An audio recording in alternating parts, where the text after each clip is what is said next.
les bendiga, mis amados hermanos, en esta hermosa noche de miércoles. Estamos contentos porque podemos estar nuevamente con ustedes a través de este medio. Les mando un fuerte abrazo a toda la congregación de Hermosa Gracia y a las personas que nos pudieran estar mirando en cualquier parte. Amén. Estamos contentos y a la vez estamos confiando en Dios. Sabemos que han sido momentos difíciles para la sociedad, para la iglesia de Dios. Estamos atravesando una situación complicada, pero también al mismo tiempo podemos confiar en Dios. Estamos creyéndole a Dios. Sabemos que todas las cosas que pasan, Dios tiene el control de ellas. Dios permite que pasen, aunque desconocemos o quizá no podemos entender precisamente cuál es el propósito de la tribulación o de la prueba que estamos viviendo, hermano, pero podemos descansar en la soberanía de Dios, confiar en que Dios tiene control de todas las cosas, y es lo que hemos venido aprendiendo a través de su palabra. A manera de concluir acerca de lo que hemos venido enseñando acerca del Evangelio, hoy quiero terminar, si Dios me lo permite, amén, este estudio acerca del Evangelio. Y quiero terminar con la enseñanza acerca de los efectos del Evangelio en el creyente. Yo quisiera que usted me acompañara con su Biblia a la primera carta de Corintios, capítulo 2, versos del 2 al 5. Vamos a estar leyendo. Hoy quiero leer la Nueva Versión Internacional. Si usted tiene su Biblia ahí en su casa, puede buscarla, la NBI. Usted tiene la Reina Valera 60, no hay problema. Quiero usar esta versión porque creo que nos puede ayudar un poquito mejor a entender el significado del texto bíblico. Y la palabra de Dios dice, si usted lo tiene, primera de Corintios capítulo 2, versos 2 al 5, dice la palabra de Dios.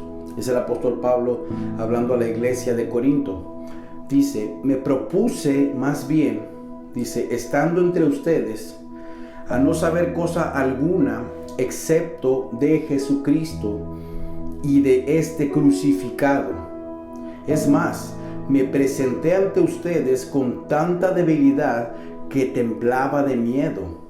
No les hablé ni les prediqué con palabras sabias y elocuentes, sino con demostración del poder del Espíritu, para que la fe de ustedes no dependiera de la sabiduría humana, sino del poder de Dios. Amén. Vamos a cerrar nuestros ojos, vamos a orar para poner esta enseñanza en las manos de Dios. Vamos a pedirle allí en su casa, allí en su lugar, con su familia, que Dios nos hable en esta tarde. Su palabra dice que no solo de pan vivirá el hombre, sino de toda palabra que sale de su boca, hermano. Y esta es la palabra de Dios que usted y yo necesitamos para nuestra vida, hermano. No podemos vivir sin ella, hermano. Si usted es creyente, usted necesita alimentarse de la palabra de Dios, hermano. Así que vamos a pedirle a Dios que Él nos alimente en esta tarde, que Él nos ayude, que Él nos corrija a través de su palabra, nos dé ánimo si estamos desalentados, si estamos desanimados, que su palabra pueda corregirnos si estamos equivocados también, hermano. Amén. Señor, te damos gracias, Padre. Gracias te doy por esta oportunidad tan hermosa que nos das de poder compartir y de comunicarnos a través de este medio, Señor, que tú has permitido que tengamos, Señor. Yo te pido en el nombre de Jesús que tú me ayudes a mí, Señor, en esta tarde a poder compartir tu palabra, Señor, con la iglesia, Señor, con el incrédulo, con aquel que no te conoce también, Señor, de este precioso y poderoso evangelio, Señor. Ayúdame a hacerlo, Señor, con eficacia, Señor. Dame la capacidad, Señor. Reconozco que la necesito, que no la tengo, Señor, pero yo te pido que tú me ayudes, Señor, porque deseamos con todo el corazón que tú seas exaltado, que tú seas glorificado a través de tu palabra, Señor. Gracias, Señor, por la oportunidad, Señor, que nos das. En el nombre de Jesús. Amén. Amén. Quise comenzar la enseñanza con este texto de la palabra de Dios, de cómo el apóstol Pablo tiene la necesidad de decir a la iglesia de Corinto cuál es el propósito de su visita, cuál es el asunto más importante que él quiere compartir con esta iglesia, hermano. Porque el apóstol Pablo quiere que la iglesia entienda que él no tiene otra cosa en mente, sino es predicar a Jesucristo, dice ya este crucificado. Y podemos resumir en esas palabras que el apóstol Pablo se refiere precisamente a la predicación del Evangelio Evangelio. Él dice, me propuse más bien, estando entre ustedes, a no saber cosa alguna, dice, a no hablar de otra cosa, a no pensar otra cosa, a no traer ideas, cuentos que no tenga que ver con el mensaje que quiero compartir, dice, excepto a Jesucristo. Dice, y a este crucificado. Y versículo 3 nos dice, nos da una idea de lo importante y de la responsabilidad que sentía el apóstol Pablo al poder compartir con esta iglesia esta enseñanza acerca del Evangelio. Él sentía un profundo, ¿cómo le diré? Cuidado de no decir algo que Dios no dijo, de no hablar algo que Dios no puso en su corazón, de no ir y compartir una idea personal, un sentimiento o cualquier otro tipo de cosa que no fuera la palabra de Dios. Él dice, es más, me presenté ante ustedes con tanta debilidad que temblaba de miedo, hermano. Él dice, me sentía tan temeroso de poder pararme enfrente de ustedes y hablar la palabra de Dios. Cuando escucho hablar al apóstol Pablo de esta forma, me hace sentir a mí, hermano, el temor y la necesidad de, como predicador o como pastores que somos, como maestros que Dios nos ha permitido poder compartir lo que Dios nos dio a nosotros, hermano, y de hacerlo con una temor, hermano, reverente, porque no estamos hablando de parte nuestra, sino que estamos hablando de parte de Dios, y eso conlleva una responsabilidad muy grande, hermano. Cuando usted se para enfrente de una audiencia a compartir un mensaje de Dios, le deberían, al menos nos deberían de temblar las rodillas, hermano. Deberíamos de sentirnos temerosos, hermano, porque no es algo sencillo ni es poca cosa hablar de parte de Dios, hermano. Y ahorita vamos a hablar un poco más acerca de eso. Pablo, él está preocupado por eso, hermano. Dice, ni les hablé ni les prediqué con palabras sabias ni elocuentes. Él no quería impresionarlos, hermano. Él no quería que los corintios, que estaban acostumbrados a escuchar hablar a personas elocuentes, hermano, porque ellos tenían una influencia de filósofos griegos y de muchas partes que pensaban cosas y que compartían filosofías y cosas que impresionaban porque hablaban muy bien, muy bonito. Pablo dice, yo no les hablé de esa forma. Yo no vine con ustedes a querer convencerlos con palabras muy profundas y muy grandes que ni siquiera sepan el significado. Pablo dice, no, yo únicamente vine con demostración de poder del Espíritu. Y el propósito en el que Pablo dice esas cosas es, dice, para que la fe de ustedes no dependiera de la sabiduría humana, sino del poder de Dios. Pablo dice, yo no quiero que ustedes piensen que lo que yo les estoy enseñando es mío, que es una idea mía, es una revelación personal, es algo que yo estoy pensando, porque de esa forma ustedes estarían atribuyéndole la revelación de ese mensaje a mi persona. Y Pablo no estaba interesado en recibir ni gloria, ni reconocimiento, ni que fuera famoso. Pablo dice, no quiero que ustedes piensen que lo que yo les voy a compartir es de mi parte, sino que es de parte de Dios. Eso es muy importante, hermano. ¿Por qué? Porque al pensar en los efectos del Evangelio en nuestras vidas y en la vida de incrédulos que no conocen de Jesús, hermano, uno a veces piensa, ¿por qué el Evangelio no tiene un efecto poderoso en las personas? ¿Por qué el Evangelio, incluso en mi vida, por qué no tiene un efecto poderoso? ¿Por qué el Evangelio no produce esos efectos que producía en la iglesia de los hechos, en la iglesia primitiva? ¿Por qué no podemos ver en nuestra actualidad, en nuestro mundo, ese tipo de conversiones radicales que miramos en la historia de la iglesia, en el libro de los hechos? ¿Qué es lo que pasa con el Evangelio? ¿Será que el Evangelio ha perdido su poder? ¿Será que el Evangelio ya no es tan efectivo como antes? ¿Será que el Evangelio está pasado de moda? ¿Será que hay que cambiar la forma o el contenido del mensaje para volverlo más atractivo, más bonito, más deseable por las personas? Y el problema, hermano, es que quizá no estamos confiando en el poder de Dios, hermano. Yo me pregunto en que si verdaderamente cuando usted y yo compartimos del Evangelio de Dios, hermano, usted y yo estamos confiando en que ese Evangelio es suficiente para cambiar la vida de una persona, ya que no depende de nosotros, ya que nosotros no lo creamos, no fue el hombre el que se le ocurrió. Pablo lo dice, no estoy hablando de parte mía, sino de parte de Dios. No se nos ocurrió a nosotros el Evangelio, sino a Dios mismo. Pero a veces parece, hermano, como que desconfiamos de que el Evangelio tenga el poder suficiente para cambiar las personas.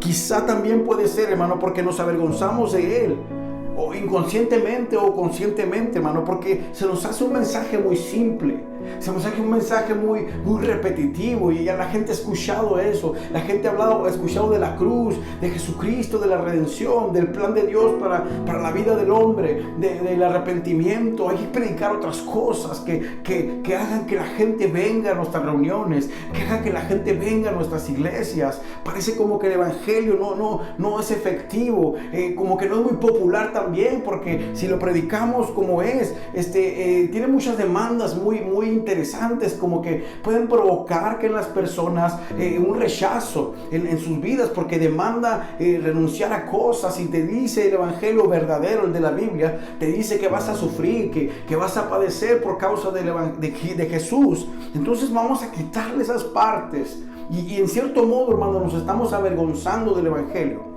Y la otra cosa que se me viene a la mente, hermano, que estoy pensando en esa, y es la que más preocupa, hermano, yo pienso en este tiempo que estamos viviendo, es porque no conocemos realmente, o no tenemos un conocimiento del Evangelio profundo, sino que el conocimiento que tenemos del Evangelio es muy superficial.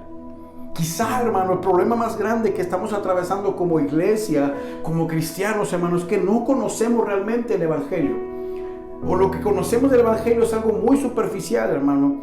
Y ese es un error muy grande, hermano, porque cuando no conoces el Evangelio realmente, hermano, puedes cometer el error de hablar como de parte de Dios, cosas que Dios no te dijo que dijeras, cosas que Dios no puso en tus labios, cosas que tú te imaginas. ¿Por qué? Porque como desconoces el mensaje, desconoces la palabra de Dios, desconocemos lo que Dios reveló en su palabra, en las escrituras, hermano.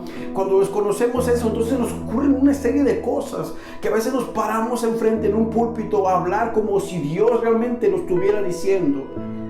Y tomamos esa palabra como Dios me dijo, o así te dice el Señor, y empezamos a decir cosas, hermano, que a veces no tienen nada que ver con el mensaje de Dios, hermano. Y eso es peligroso, hermano. Eso no es cualquier cosa, hermano, hablar como si Dios estuviera diciendo las cosas. Mire, le voy a decir un ejemplo. Imagínese que usted está en una iglesia y usted entra a la congregación, y el que está predicando lo conoce a usted y dice: oh, ahí está mi amigo Juliano de tal, ahí está Armando, ahí está Francisco, quien sea, hermano, nos está visitando ahora. Y usted se pone: qué bueno, gracias, Dios le bendiga. Se pone contento, se siente honrado porque esa persona lo saludó desde arriba. La iglesia está llena, imagínese. Entonces llega usted, se sienta en la parte de atrás a escuchar el sermón de ese día, y el que está predicando resulta que comienza a hablar acerca de usted y dice: oh, mi amigo Armando que está sentado ahí atrás, yo hablé con él un día y él me estaba diciendo esto, y él piensa de esta forma, y él dice de esta forma, opina de esta manera. Imagínese que él está diciendo eso, pero lo que él está diciendo no es lo que usted le dijo a él. Él está malinterpretando lo que usted y él platicaron. Usted está como inquieto diciendo: oh, no, espérate, tranquilo, yo no dije eso. Pero no puede hablar porque la gente lo está mirando. Usted está incómodo escuchando hablar a una persona cosas de usted que usted no dijo, o que usted no siente, o las dijo, pero no en ese sentido. Yo pienso, hermano, que todo lo que haríamos cuando se terminaría el sermón, usted iría donde la persona y le diría: oye, ¿sabes qué? Quiero hablar contigo, estoy molesto. Tú estás diciendo cosas de mí que yo no dije, o no las dije de esa forma como tú las estás diciendo. Lo mismo pasa, hermano, cuando nosotros nos paramos a hablar parte de Dios y decimos cosas que Dios no dijo en su palabra. Que Dios no nos dijo que dijéramos eso, que en su palabra no dice que Dios es así. Y le pintamos a la gente un Dios que es un Dios imaginario, no un Dios de la Biblia. Gente pensando que Dios es solamente amor, que Dios es solamente perdón, que Dios te perdona, que Dios no se preocupa de tu pecado, no importa, Dios te ama así como tú eres. Y la verdad es que no es así, hermano. Dios no te ama como tú eres. Dios te ama a pesar de como tú eres. Porque si te amara como eres, significa, Dios no tendría interesado en cambiarte. Pero Dios no le gusta como tú eres. Por eso te llama de arrepentimiento. Por eso quiere cambiarte a través de la santificación. Pero en ocasiones pensamos y decimos cosas como esa. Y ponemos palabras de parte de Dios que Dios no dijo, hermano. Y eso es peligroso. Fíjate lo que dice el libro de Job. En el capítulo 42. Vamos a buscar el libro de Job, capítulo 42, hermano. A ver un ejemplo de algo similar que sucedió, hermano. El versículo 7. Mire, esta parte es cuando Dios se enoja con los amigos de Job.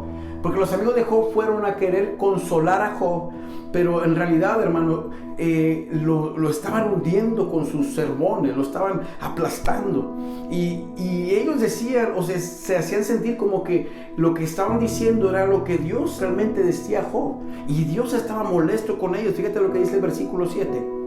Después de haberle dicho todo esto a Job, el Señor se dirigió a Elifaz de Temán y le dijo: estoy muy irritado contigo y con tus dos amigos. ¿Por qué? Dice, porque a diferencia de mi siervo Job, lo que ustedes han dicho de mí no es verdad. En otra versión dice, estoy airado contigo. Este hombre escuchó las palabras más terribles que una persona puede escuchar. Que Dios te diga a ti, estoy airado contigo, estoy irritado contigo. Wow, eso es algo tremendo, hermano. Y Dios dice la razón por la que Él está muy enojado con estos hombres. Y la razón es porque ellos dicen, ustedes han dicho de mí, dice, lo que ustedes han dicho de mí no es verdad. Estos hombres hablaron como si Dios estuviera hablando y ellos dijeron algo que Dios no dijo y Dios estaba enojado con ellos, hermano. Otro ejemplo podemos verlo en Jeremías capítulo 14, hermano. Jeremías capítulo 14, verso 14. Fíjate lo que dice. El Señor me contestó: mentira es lo que están profetizando en mi nombre esos profetas. Yo no los he enviado, ni les he dado ninguna orden, y ni siquiera les he hablado. Lo que están profetizando son visiones engañosas, adivinaciones vanas y delirios de su propia imaginación. Dios está enojado con estos hombres porque estos hombres se paran al pueblo a decirle, Dios me dijo así y así. Y Dios dice, yo no les dije nada a estos hombres. Podemos ver nosotros aquí, hermano, que Dios se molesta, hermano, cuando alguien habla de esa forma. Y cuando nosotros no tenemos cuidado, hermano, al hablar el evangelio de Dios, al presentarlo a las personas, al predicarlo en la iglesia, al compartirlo, hermano, con la gente que no lo conoce, incluso con los mismos cristianos, uno tiene que tener cuidado de estudiarlo, hermano, y tener atención de hablar lo que Dios dijo en su palabra. Vimos semanas atrás como Pablo dice, yo me propuse nada más hablar lo que yo recibí. Dice, así como a mí me lo entregaron, yo se lo estoy entregando a ustedes. Dios me lo reveló a mí, yo se los paso a ustedes. Ni le añado, ni le quito, ni le estoy poniendo nada, sino únicamente lo que Dios puso en mis manos. Ese es el cuidado que los que estamos al frente, los que predicamos, o usted como cristiano, cuando usted se pone a hablar acerca de Dios, tiene que tener cuidado de no hablar cosas que Dios no dijo, hermano. Porque eso, aparte de que estorba el efecto del evangelio en la vida de las personas, hace que Dios se enoje, hermano, porque Dios no está diciendo esas cosas. Es indignante, hermano, para Dios que tú digas que Dios dijo cuando Dios no dijo nada. He escuchado mucho, es muy común escuchar en las iglesias, Dios me dijo, y Dios me dijo, y así te dice el Señor. Y eso hace ver al predicador o a la persona como importante. Wow, Dios le dijo, Dios le habló a él, y Dios me está diciendo a mí. Y resulta que a veces lo que esas personas dicen ni siquiera puede ser respaldado por la palabra de Dios. Es antibíblico lo que están diciendo. Y lo más curioso de todo es que casi siempre cuando se trata de decir Dios me dijo, dicen puras cosas que la gente le gusta escuchar. Dios me dijo que vas a ser grande, que vas a ser un campeón, que vas a tener éxito, que te abre las puertas, pero rara vez, hermano, dice, Dios me dijo que te corrijas, que estás en pecado, que dejes de fornicar, que dejes de adulterar, que Dios está enojado contigo. No, eso no es muy común, hermano. Eso es peligroso, hermano. ¿Sabe por qué? Porque por esa razón muchas veces no vemos que el poder del Evangelio sea efectivo en la vida de las personas, porque ni siquiera lo estamos predicando, hermano. Estamos hablando una serie de cosas, hermano, que no son el Evangelio, pensando que ese es el Evangelio, hermano. Hay que tener cuidado, hermano. Y deseamos como iglesia, hermano, yo creo que usted también lo desea, que Dios traiga un cambio en la vida de las personas, en mi propia vida, hermano, a través del poder del Evangelio. El apóstol Pablo dice, no me avergüenzo del Evangelio porque es poder de Dios, hermano. Entonces, queremos ver ese poder, hermano, en la vida de las personas. Tenemos que dejar de predicar lo que Dios nos dijo y predicar lo que su palabra dice, hermano. Confiar en la suficiencia de las Escrituras, en la inerrancia de las Escrituras. Todo lo que Dios quería que nosotros supiéramos de Él, lo dejó escrito en su palabra, hermano. No tenemos que ver otras cosas, hermano. No tenemos que basar nuestra fe en el sueño, en la filosofía de los hombres, en cualquier otra tontería, hermano, porque Dios nos dejó en su palabra lo que necesitábamos saber, hermano, para poder hablar acerca de Él. Para poder ver los efectos del Evangelio necesitamos volvernos a la Escritura, hermano. Ahora, hablando un poco de los efectos del Evangelio en nuestras vidas, hermano. Yo sé que hay muchas cosas que el Evangelio hace en nuestros corazones, hermano. Hay muchas cosas que Él hizo, como acabar con la división, con la separación que había entre nosotros y Dios a causa del pecado. Y vino Jesús a través de su Evangelio. Él vino y murió por nosotros y nos pudo unir al Padre, hermano. Y ahora podemos tener comunión con el Padre gracias a Jesucristo, hermano. El Evangelio también, hermano, en cierta manera nos ayuda a obedecer a Dios, hermano.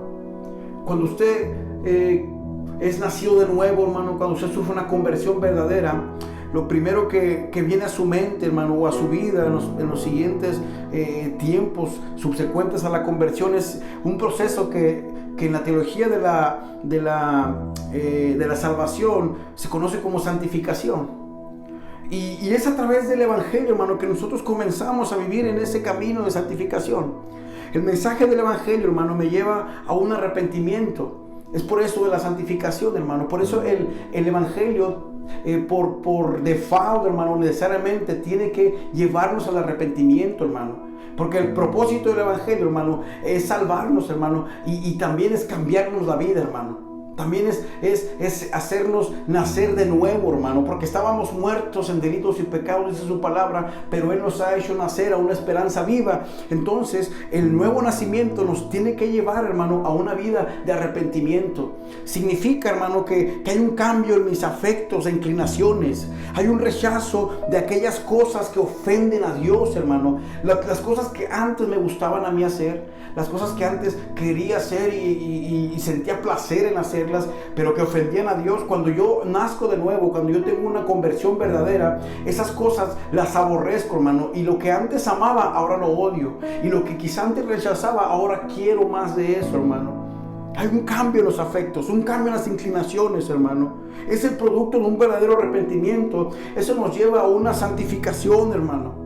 El Evangelio nos muestra a un Dios, hermano, que es santo y justo. Cuando tú conoces el Evangelio desde el comienzo, que tú entiendes la buena noticia, porque antes de entender la buena noticia, entendiste la mala noticia. Y la mala noticia es que Dios es bueno y nosotros no lo somos. Entonces, al entender eso, que yo no soy buena persona, yo estoy perdido en mis delitos y pecados, entonces yo puedo entender que Dios es bueno y lo que Él requiere, hermano. Entonces el Evangelio nos muestra a un Dios que es santo, que es justo, hermano, y que requiere una vida rendida, hermano. Cuando conozco yo el carácter de Dios a través del Evangelio, hermano, y sé que es un Dios santo, un Dios justo, hermano. Cuando yo entiendo el carácter de Dios, entonces yo puedo entender, hermano, que yo quiero ser como ese Dios, hermano. Quizá yo nunca voy a lograrlo, hermano, porque solo Dios es santo y Él es perfecto, pero al menos mis inclinaciones, hermano, o mi camino, o mi deseo va a ir en ese sentido, a la santidad. No significa que no me voy a equivocar, no significa que no voy a fallar, significa que voy en ese camino y en ese propósito, es lo que persigo. Dios es perfecto, yo no lo soy, pero al menos yo voy siguiendo sus pisadas para hacer un día, o llegar al menos a parecerme a como es Él, tener su carácter, hermano. El Evangelio nos muestra ese tipo de Dios, hermano. También, hermano, entender el carácter de Dios en el Evangelio me da una idea de la forma en que yo debo conducir mi vida. Cuando yo entiendo el carácter de Dios, hermano, yo puedo tener en mi mente qué es lo que Dios requiere de mí. Dios requiere que sea íntegro en mi vida. Dios requiere que ame a mi prójimo. Dios requiere eso porque Él es lo que Él es, hermano. Dios es amor, yo tengo que amar a mi prójimo. Juan lo dice, que el que no ama no ha conocido a Dios, porque Dios es amor. Entonces el Evangelio me revela ese Dios y yo quiero ser como ese Dios, y yo quiero vivir una vida como la vive ese Dios. El Evangelio tiene en mi vida, hermano, un efecto de santificación, hermano. Es por eso que uno tiene que entender que el Evangelio no nada más es para los inconversos, hermano. No nada más es para los que no conocen de Jesús. Muchos años yo estuve pensando, hay que predicar el Evangelio porque el Evangelio es para los inconversos. Ahora yo soy convertido, yo no necesito ese mensaje. Ya lo recibí un día y ya hizo su trabajo, entonces ya lo dejamos guardado en un closet y lo sacamos cuando se trate de hablarle a un incrédulo. No es así, hermano. El Evangelio, entender el Evangelio, hermano, me va a ayudar a mí a vivir una vida de santificación. Cada vez que yo quiera desviarme, tengo que recordar que ese Dios justo y santo hizo algo por mí, y por agradecimiento de que envió a su Hijo a morir por mis pecados, yo quiero vivir una vida en santidad a ese Dios que es santo y que es justo, porque lo amo, porque estoy agradecido por lo que Él hizo por mí. Uno como cristiano debe entender el Evangelio, hermano, y abrazarse de Él todos los días, hermano. Cuando queramos desviarnos, cuando queramos irnos en pos del pecado, ese Evangelio nos va a llamar hacia atrás, nos va a traer, va a decir: hey, tú no puedes, porque tú fuiste comprado a precio de sangre. Ya no te perteneces a ti mismo, ahora le perteneces a Dios. Eso es lo importante, hermano, de que tú conozcas el Evangelio. En estos días, hermano, no quiero durar mucho ya, pero en estos días, hermano, he estado reflexionando, he estado pensando en personas que conozco, personas, hermanos en Cristo, que están pasando por cosas difíciles en este tiempo, por pruebas muy fuertes, hermano. Hemos tenido conocimiento de personas que están enfermos, personas que han perdido seres queridos, hermano. De un tiempo para acá ha sido difícil, hermano. Yo sé que usted está ahorita quizá ahí en su lugar y está pensando en alguien en su mente que ahorita está pasando por el valle de sombra y de muerte, que ahorita quizá está viviendo momentos que no desearía para nadie, hermano. Y es difícil a veces entender cómo o por qué es el propósito que Dios permite ciertas cosas, y conocer el Evangelio, hermano. De alguna manera ese me lleva a mi último punto, y lo quiero en especial dedicar a esas personas que hoy están atravesando por circunstancias muy difíciles, que parece como que Dios se desdibuja de mi mente, de mi corazón, y lo siento lejos, o no veo cómo está obrando. Pero cuando tú conoces el Evangelio, hermano, eso te va a ayudar a sostenerte en medio de las aflicciones, hermano. Definitivamente, hermano, conocer el Evangelio, conocer acerca de ese Dios, cuál es su carácter, cuál es su forma, cómo piensa, cómo es ese Dios, hermano, cuáles son sus atributos, a mí me va a ayudar a poder sostenerme en los momentos de dificultad, hermano. Qué importante es, hermano, que en estos momentos que estás pasando por el valle de la sombra y de muerte, tú conozcas a Dios. Tú sepas cómo es Dios. Y quizá muchos han sido engañados, o muchos no se han metido a profundidad a conocer a ese Dios, y quizá tienen una expectativa de Dios equivocada, porque en su mente siempre pensaron que seguir a Dios o servir a Dios era no pasar por cosas terribles, o no pasar por cosas con dificultad. y como yo le sigo a Dios, de alguna manera Dios tiene la obligación de protegerme a mí, de no permitir que me enferme, de no permitir que tenga escasez o que no permitir que no tenga trabajo. Y ahí existe la contraparte de que a veces también creemos como creyentes que cuando pasamos por estas aflicciones es porque hicimos las cosas mal.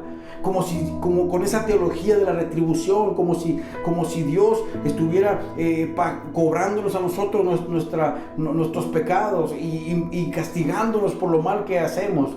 Y que déjeme decir una cosa, que Dios no nos castiga a nosotros, que somos sus hijos, que hemos nacido de nuevo, porque el castigo que merecíamos nosotros le fue imputado a Jesús en la cruz del Calvario y Él pagó la deuda que teníamos con Dios. La verdad es que sí nos puede Dios disciplinar, porque dice la Biblia que Dios al que ama lo disciplina, y como hijos a veces Dios nos disciplina, pero tendemos a creer, hermano, que Dios nos está retribuyendo porque hacemos las cosas mal. Y es la importancia, hermano, de conocer a ese Dios, que no es de esa forma como a veces nosotros pensamos, hermano. ¿Por qué? Porque la Biblia nos enseña, hermano, que Dios no nos bendice porque nosotros seamos buenos, hermano. Él nos bendice porque Él quiere, porque le da la gana. Cuando Él nos salvó de pura gracia, no porque vio en nosotros cosas buenas y dijo, oh, lo voy a salvar porque tiene buenas características, porque tiene buen corazón. No, Dios no nos salva por eso. Dios no nos alcanza por eso. Dios nos mira a nosotros. Dios no toma en cuenta absolutamente nada de nosotros para salvarnos, para bendecirnos, para darnos su favor, hermano. No es así como Dios obra, hermano. Todo lo que Dios hace por nosotros es por su misericordia y por su gracia, hermano. Qué importante es, hermano, que en estos momentos que tú estás atravesando por la crisis y el dolor, tú conozcas a Dios. Porque cuando tú conoces a Dios, hermano, tú puedes tener esperanza en ese Dios que te prometió algo, que es veraz y que no es mentiroso, hermano. Fíjate lo que dice su palabra en 1 Corintios capítulo 15, es un pasaje que hemos estado observando y por algo de tiempo. Capítulo 15 de Corintios, verso 19. El apóstol Pablo está hablando y defendiendo la resurrección de Jesús. Los corintios, ellos empezaron a dudar o empezaron a permitir que se filtraran pensamientos que no eran contrarios que eran contrarios al pensamiento cristiano acerca del evangelio. Y Pablo les dice, si la esperanza que tenemos en Cristo fuera solo para esta vida, porque la gente pensaba que no había resurrección, que la resurrección no era un acto verdadero, que no iba a pasar. Entonces Pablo dice, hey, piensen en las implicaciones. Si lo que ustedes están diciendo fuera verdad, entonces Dios es mentiroso. Lo que Dios ha dicho acerca del futuro se caería en pedazos. El propósito de Dios salvarte no es para que tú estés aquí en la tierra feliz. Ese es el problema de nosotros, que nosotros creemos siempre que lo único que Dios quiere es que nosotros vivamos alejados de los problemas y del dolor aquí en la tierra, y ese no es el propósito de Dios, hermano. ¿Sabes por qué? Porque lo que hoy vemos aquí en la tierra es pasajero y es temporal, y Dios nos quiere llevar al cielo, hermano. No nos quiere dejar aquí. No quiere no va a decir Dios, oh, te voy a ayudar a estos 40, 30 años que vivas y de ahí se acabó, de todas maneras te vas a perder. No, lo que Dios quiere es salvarnos, hermano. Y Pablo dice, si la esperanza que tenemos en Cristo fuera solo para esta vida, seríamos los más desdichados de todos los mortales. Si solamente Cristo nos sirviera para vivir esta vida, hermano, y no hubiera resurrección, y no fuéramos a resucitar con Cristo, de cualquier forma estaríamos condenados, hermano. Seríamos los más miserables de la vida. Pablo dice también, más adelante, versículo 30 y 31, dice, y nosotros, ¿por qué nos exponemos al peligro todas horas? Pablo dice, ¿de qué serviría llevar la cruz de Cristo? ¿De qué serviría vivir la vida que el evangelio requiere? Una vida de abnegación, de abandonar las cosas mundanas y seguir en pos de Jesús, aunque seamos rechazados, aunque nos veamos mal ante la sociedad, aunque la gente nos juzgue. ¿De qué serviría, dice, en nosotros pasar peligro? Porque Pablo, por predicar el evangelio, muchas veces estuvo en peligro de muerte, fue azotado muchas veces. Y Pablo dice, ¿por qué nos exponemos al peligro todas horas? Dice, cada día muero. Dice, hermanos, es tan cierto como el orgullo que siento por ustedes en Cristo Jesús nuestro Señor. Dice, ¿qué he ganado si solo por motivos humanos? Dice, en Éfeso luché contra las fieras. Si los muertos no resucitan, dice, comamos y bebamos que mañana moriremos. Dice, si mis motivos de hablarles del Evangelio, de haber padecido, de haber luchado contra las fieras, porque Pablo se refiere a la oposición tan poderosa y tan terrible que estaba sufriendo él por predicar el Evangelio. Dice, si mi motivo fuera únicamente humano, dice, ¿para qué lo hacemos así? Mejor dice, comamos y bebamos, que mañana moriremos si los muertos resucitan. Hermano, ¿cuál es la esperanza que tenemos en Dios, hermano? Es que nosotros un día estaremos en la presencia de Dios. Y la Biblia dice en Apocalipsis que allí será un lugar donde no hay más llanto ni más dolor, hermano. Donde Dios va a enjugar nuestras lágrimas, hermano. Todo lo que hemos sufrido en esta tierra, un día Dios nos va a consolar, hermano. Y no nada más en aquel día, hoy mismo Dios nos consuela, hermano. Y Dios nos promete su presencia. No nos promete que nos va a sacar del dolor y nos va a evitar el sufrimiento, no, porque muchas veces tiene un propósito que desconocemos, no entendemos por qué Dios lo hace, pero cuando tú entiendes que Dios es un Dios soberano, tú descansas en eso y tú puedes creer que Dios lo permitió, porque Él tiene un propósito poderoso que aunque yo no lo puedo entender, Él sabe lo que hace, hermano. No atribuimos despropósito alguno a las cosas que nos pasan, hermano, porque confiamos en ese Dios soberano. Pablo dice, si los muertos no resucitan, en vano es eso. Pero ¿sabes qué, hermano? Jesús sí resucitó. Y significa, hermano, la resurrección de Cristo en el Evangelio. Para nosotros, hermano, es el sello de garantía de que todo lo que Dios nos prometió es real. Cuando tú te sientas caer, que te sientas desvanecer, piensa en esto, hermano. Piensa en lo que Dios prometió. Piensa en que Dios no es hombre para que mienta, en que lo que Él ha dicho, Él lo va a hacer, hermano. Fíjate lo que dice 2 de Corintios, capítulo 4, verso 18. Pablo quiere, Dios mejor, a través del apóstol Pablo, Dios quiere, hermano, cambiarnos la cosmovisión, en la forma en cómo vemos las cosas. A veces estamos muy agarrados de lo terrenal, hermano. Estamos muy enamorados de las cosas materiales y de las cosas que se ven, hermano, las cosas visibles. Y Pablo lo que quiere, y Dios lo que quiere, es que tú quites tu mirada, hermano, de las cosas terrenales, incluso de las cosas que nos causan dolor, que de alguna manera, aunque están ahí presentes, podamos de algún momento cambiar nuestra perspectiva, porque cuando uno se enfoca en el problema, en la tribulación, en el fracaso, nos derrumbamos, nos caemos, no nos podemos sostener. Pero por eso es una esperanza viva la que Dios nos promete a nosotros. Pablo dice, pues los sufrimientos ligeros y efímeros, dice que ahora padecemos, producen una gloria eterna que vale muchísimo más que todo sufrimiento. Wow, lo que está diciendo Pablo, lo que hoy sufrimos, hermano, usted piensa en el dolor más grande que usted puede atravesar en su vida. Quizá hoy mismo lo está experimentando o lo ha experimentado. Si usted piensa en eso, te dice, wow, qué terrible es este dolor. Pablo dice que ese dolor no se compara en absoluto con la gloria venidera que nosotros ha de manifestarse. Es muchísimo más grande lo que Dios tiene para nosotros en lo eterno, hermano, que lo que nosotros hoy estamos sufriendo.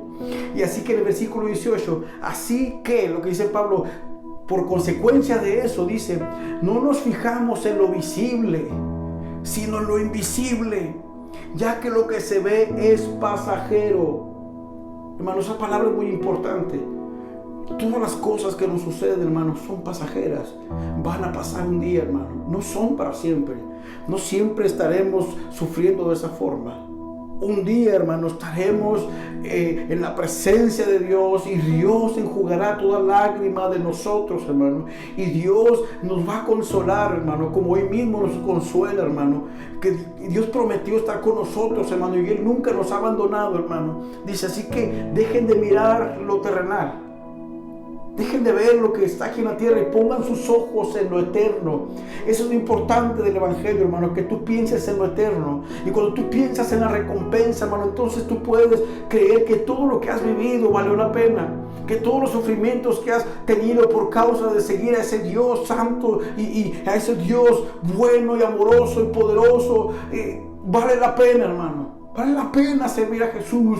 Vale la pena rendirnos a ese Dios poderoso, hermano, que nos prometió una vida eterna con Él, hermano. Y que todo este problema que estamos sufriendo ahora y sufrimiento, lo que sea que nos pase, hermano, es temporal, hermano.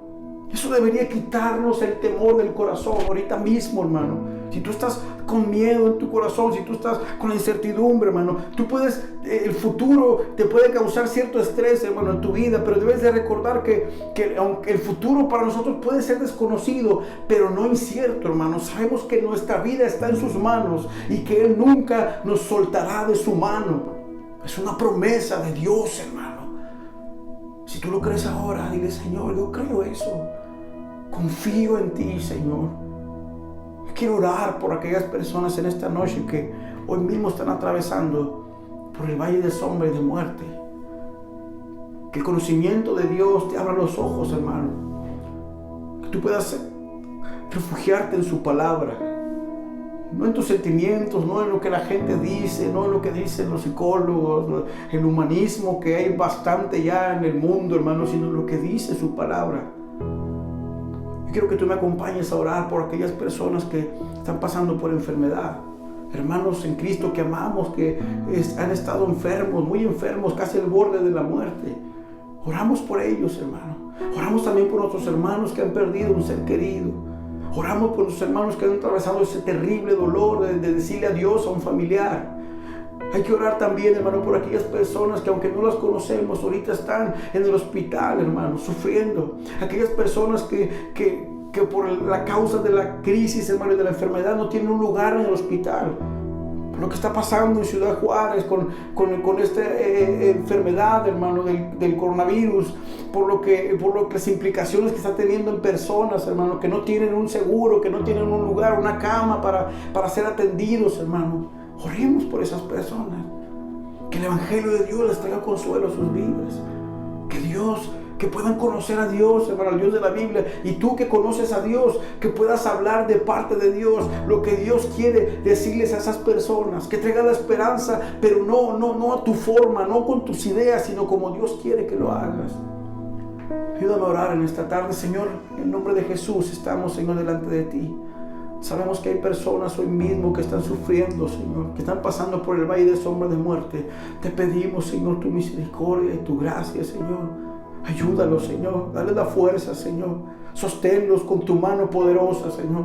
Que ellos puedan conocerte, Padre Santo, a ese Dios poderoso y a ese Dios soberano, Padre Santo. Que puedan descansar en la promesa que tú nos has hecho, Señor. De que estas cosas, aflicciones son temporales y que no se comparan con lo eterno. Gracias, Señor, por tu palabra que nos fortalece y que nos alienta. En el nombre de Jesús. Amén. Hermano, que Dios te bendiga, te mando un abrazo, pero que sigas adelante, hermano, no te desanimes, no bajes la guardia, sigue buscando a Dios, sigue orando, porque esto todavía no termina, tenemos que seguir adelante, hermano, en el nombre de Jesús. Que Dios te bendiga.